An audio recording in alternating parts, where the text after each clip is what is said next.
রাজ্য নেতৃত্বে সমালোচনা করা, সমাজ মাধ্যমে দলকে অস্বস্তিতে ফেলার মতো মন্তব্য করে চলছিলেন অনুপম। এটা যে রাজ্য নেতৃত্ব ভালো চোখে দেখছেন না তার আভাস আগেই মিলেছিল। পরে কেন্দ্রীয় নেতৃত্ব সেটা বুঝিয়ে দেন অনুপমকে। সম্প্রতি সর্বভারতীয় নেতা হওয়া সত্ত্বেও কেন্দ্রীয় সরকারের তরফে অনুপমকে দেওয়া ওয়াই ক্যাটাগরির নিরাপত্তা তুলে নিয়েছে স্বরাষ্ট্র মন্ত্রক।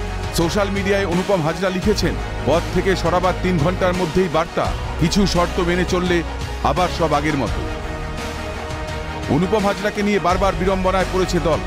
দলের বরিষ্ঠ নেতাদের পদ আঁকড়ে থাকার বিরুদ্ধে একাধিকবার সরব হয়েছেন অনুপম। তবে দুর্নীতিপরায়ণ বলেও কটাক্ষ করেছেন এই বিজেপি নেতা।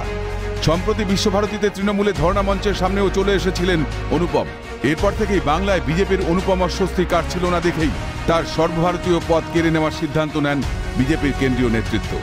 মঙ্গলবারই বিজেপির সর্বভারতীয় সাধারণ সম্পাদক এবং সদর কার্যালয়ের ভারপ্রাপ্ত নেতা অরুণ সিংহ একটি প্রেস বিজ্ঞপ্তি প্রকাশ করে এই সিদ্ধান্তের কথা জানান। এটাই তো ওর পরিণতি ছিল, সেটা তো আমরা আগে জানতাম এবং এই নিয়ে আমরা আলোচনাও করতাম।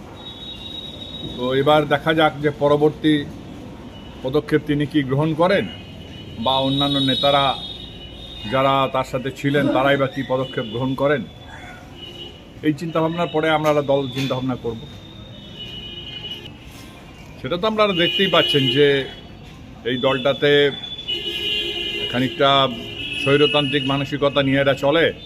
এরা একজন যা বলে দেবে সেই কথাই সবাইকে বলতে হবে, এর বাইরে গেলেই সত্যি কথাটা প্রকাশ পেলেই তারা হয় সাসপেন্ড হবে নয় দল থেকে বহিষ্কৃত হবে। হ্যাঁ, তো তাকে নিয়ে তো কদিন ধরেই টানাপোড়েন চলছিল। তো আজকে যখন শুনলাম যে তাকে সমস্ত, যদিও জানি না এখনও পর্যন্ত তাকে দল থেকে বহিষ্কার বা সাসপেন্ড করা হয়েছে কিনা, তবে তাকে সমস্ত পদ থেকে বিলম্বিত করা হয়েছে, এটাই আমরা শুনেছি। তো দেখা যাক পরবর্তী পদক্ষেপ তারা কি গ্রহণ করে। ভোলানাথ চক্রবর্তীর রিপোর্ট, ক্যালকাটা নিউজ।